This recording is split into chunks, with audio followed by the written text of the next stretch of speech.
Glenn Jones is with Freddy Perryman, and they have a deck tactic for you. So we will be cutting away and returning shortly for the beginning of round 6 of the Legacy Open here in Portland.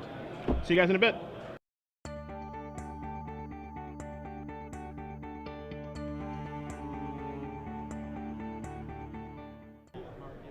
Hello everyone, and welcome back to the sideboard in Portland. I'm Glenn Jones, once again with my awkward mic because of our technical issues, and I'm here with Freddy Perryman. How's it going? Freddy's playing Doomsday, an archetype that's not that common to see in Legacy, and we're going to talk with him a little bit about his build, where he likes playing it, and basically just how the deck performs. So first off, Freddy, why don't you explain the combo? You've got the cards right there. Just run through it for us. Sure. Well, I mean, primarily it is a Doomsday combo deck, so you want to try and resolve Doomsday relatively quickly. I found that resolving it more quickly tends to be a little better.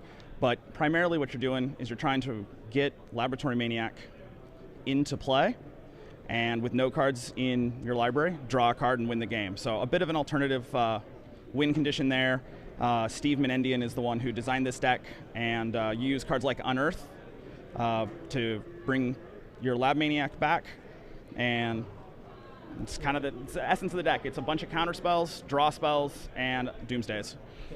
Card we left out there, and also you don't even have to, I guess. Like, you can't just cast the Laboratory Maniac, right? Like, absolutely. I mean, I've had games where you cast Laboratory Maniac and you just Gitaxian Probe 3 times and you win.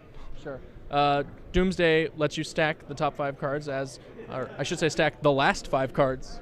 Exactly. As you saw on the card display we put up there. And so there are a lot of permutations that you can use to get the Laboratory Maniac into play. Mental Note is a card that can put the Laboratory Maniac in the graveyard so that Unearth can grab it. Obviously you can cast it.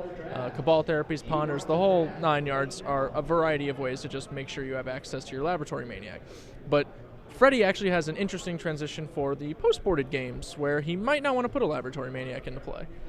Exactly. One of the things from Steve's build was it felt a little weak to graveyard hate, and so knowing that graveyard hate's pretty prevalent as the Northwest likes to play dredge, I switched and I run the Shelldock Isle Cloud of Fairies Emrakul 3-card combo with Doomsday as just an entirely different way to attack my opponent.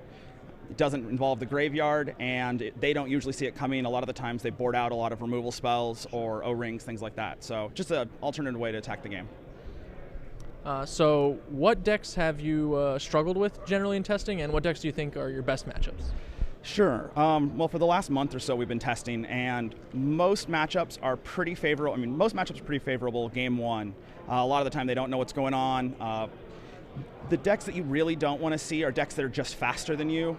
You're trying to go off turn 2, and if they're faster, it's tough. So Hive Mind, I've actually played it twice, and I've lost to it both times this tournament.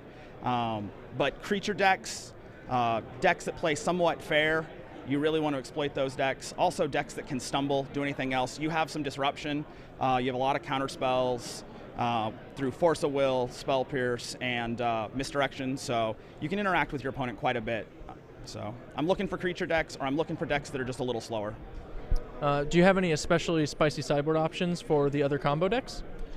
You know, against the other combo decks, I do have an additional Cabal Therapy for Dark Confidants, which really helped me to generate a lot more card advantage, as well as sacking them to Cabal Therapy to get extra value. Obviously, with Gitaxian Probe, Cabal Therapy becomes really good.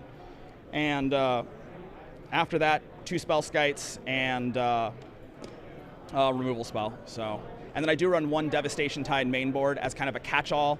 Counterbalance is really popular up here, and it's tough to beat, so unless they've got a 5 on top, you can come back quite a bit with that. So, sure. How long have you actually been testing with the deck specifically? I've been testing with this deck actually probably within a week of when Steve Menendian posted and played it at SCG Open Columbus, I believe it was. So that's been about 5-6 weeks. I got his article, read it, actually been emailing with him and talking with him a little bit about strategies, how the deck worked for him, and you know, so far I've been really happy with it outside of just being outraced.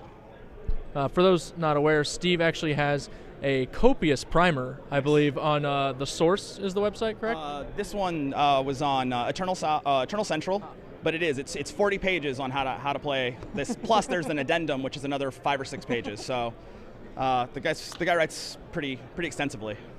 So if you're looking for something complicated or something to study while you're not studying for your actual classes, then I think this archetype probably fits the bill. Thanks for coming into the booth, Freddy. It's been my pleasure. We're going to go ahead and throw to a break and be back with the last 2 rounds of the Legacy Open.